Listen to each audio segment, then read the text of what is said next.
Now to a WSAZ follow-up investigation. A couple in Logan County says the last few years have been spinning out of control as drivers wreck in their yard and into their home, causing thousands of dollars worth of damage and obviously putting their lives in danger. We first told you about this story back in early February. The couple says they have been begging the state for help for years, but when they saw no changes made, they decided to reach out to WSAZ. News Channel 3's Kelsey Soto has visited the area several times to see the problem firsthand and has been working to get some answers on what's being done to improve safety. It's a trip I've made so many times, I no longer need GPS to get there. This is my third visit to Sidney Lucas and his wife's home in Chapmanville. My car is one of the few he doesn't mind finding in his yard, after several years of car accidents into his home and along his property. Like this one caught on Sidney's home surveillance cameras in January 2020, where the driver left the road and crashed into his porch, throwing his wife from the couch. Holy cow. And that was the one that was around, what did you say, 15,000? Mm-hmm. Then earlier this year, Sidney says a teenage girl wrecked her car in his yard, totaling her ride. He tells me she and her father later came back to repair the damage, rebuilding the garbage bin and restacking poles. That's all fine and good. But what about that one drunk driver or that person that's intoxicated or high, taking their life or my wife's life? That's not a replacement. For years, Sidney says he's reached out to the West Virginia DOH trying to get a guardrail, but it never happened. So we started making calls and sending emails, trying to find out what could be done. I've been fighting this for 4 years now. On February 7th, less than a week after our initial story aired, the West Virginia Division of Highways sent Sidney a letter stating they would open an investigation into the matter. He says he was surprised what his security cameras caught next. DOH workers showing up at his home to take measurements. But I wanted to help take it a step further. So we brought out state troopers to run radar in the area. It's 43, 35. This is 42. In just about 30 minutes, troopers clocked nearly 24 drivers speeding by Sidney's home. However, about 2 weeks later, Sidney got a call from state DOH representatives saying he wouldn't be getting his guardrail.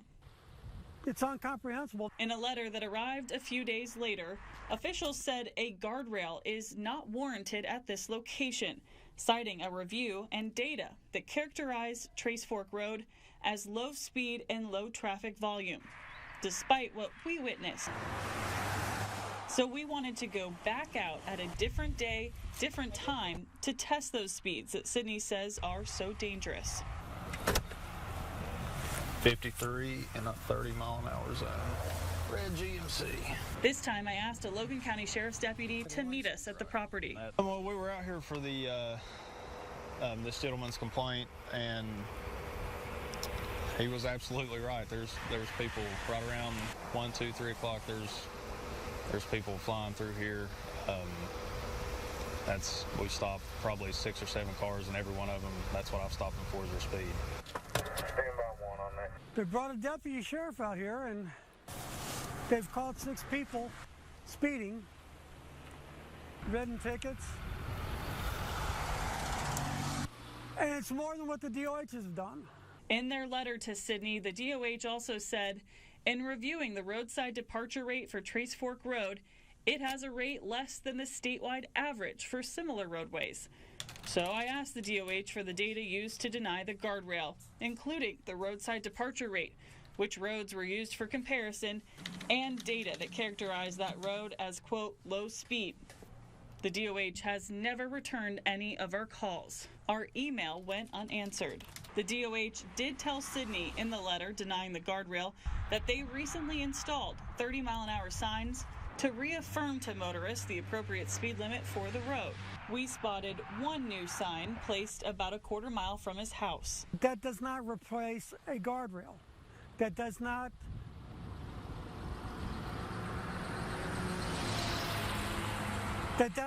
do anything to guard a life. Our story did spark immediate response from local law enforcement. That's 42. I'll go 44. I'll go get that one. We asked a deputy his thoughts about the situation. Do you see why someone would be concerned for their safety and their jeopardy and their well-being and their family? Oh, absolutely, absolutely, because these houses are right up next to the roadway.